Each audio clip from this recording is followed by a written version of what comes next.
Bonjour, je suis Olivier Bachelet, je suis enseignant en droit pénal et en procédure pénale à l'ISP, dans le cadre notamment de la préparation des épreuves de droit pénal, de l'épreuve de droit pénal pour le CRFPA. Comment appréhender cette épreuve de droit pénal pour le CRFPA? D'abord, il faut savoir, bien évidemment, le type d'exercice qui est proposé. Il s'agit d'une consultation juridique et qui portera sur un programme qui est relativement vaste. En effet, ce programme, s'il a été modifié récemment par un arrêté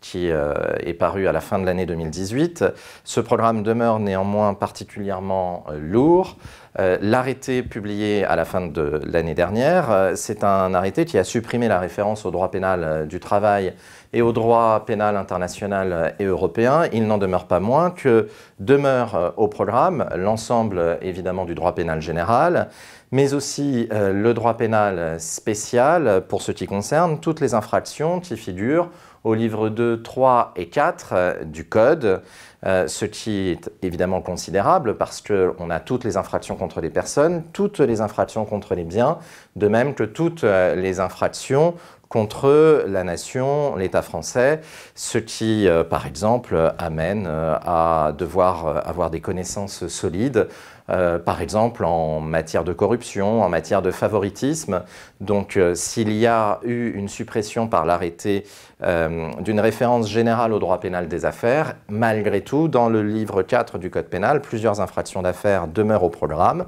étant entendu que cet arrêté de la fin de l'année dernière maintient 4 infractions de droit pénal des affaires pures: l'abus de biens sociaux, la banqueroute, le délit d'initié et les pratiques commerciales trompeuses. Un programme dense, donc, pour la réalisation d'une épreuve qui sera, c'est certain, une consultation juridique qu'il conviendra de résoudre en 3 heures. Alors, à la lecture des deux sujets précédents qui sont tombés depuis l'entrée en vigueur de la réforme, il apparaît un certain nombre de notions communes ou de questions communes. Il apparaît en effet que sont en cause de grandes infractions telles que par exemple le délit d'abus de biens sociaux ou telles que par exemple les violences et les blessures involontaires. On est donc, à la lecture des deux premières consultations qui ont pu être proposées, face à des sujets finalement assez classiques, mais qui impérativement exigent une méthodologie extrêmement solide. En effet, la difficulté majeure, en réalité, de ces épreuves ne réside pas tant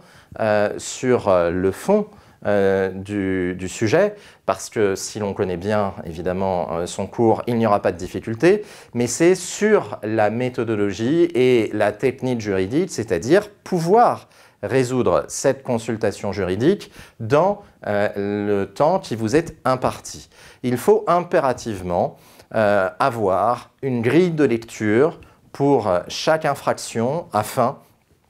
d'être certain d'être efficace, afin d'être certain de ne pas passer à côté de ce qu'attendent les correcteurs. C'est l'objectif précisément de la préparation faite à l'ISP, qui est de vous permettre de réaliser 20 examens blancs, 20 consultations juridiques différentes, avec une montée en puissance au fur et à mesure de la préparation, pour véritablement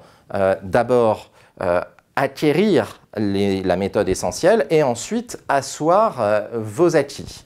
La méthode est extrêmement importante et pour la résumer, en réalité, elle est quasiment toujours la même pour tout type d'infraction où il s'agira de raisonner en 3 temps en termes de caractérisation de l'infraction, en termes d'imputation de l'infraction et puis en termes de peine principale encourue. Mais il y a des nuances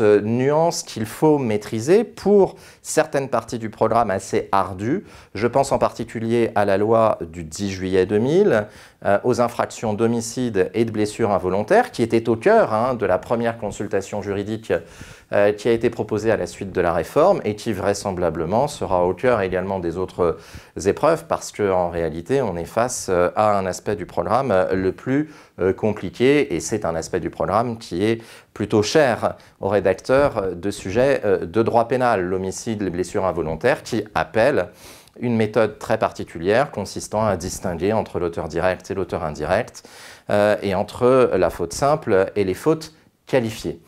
En bref, pour résumer, nous sommes face à une épreuve qui porte sur un programme extrêmement lourd, qui est relative à un sujet assez classique, la consultation juridique, mais qui appelle d'avoir de solides connaissances méthodologiques. C'est avant tout la méthodologie qui doit être mise en avant pour la réussite de cette épreuve de droit pénal au CRFPA.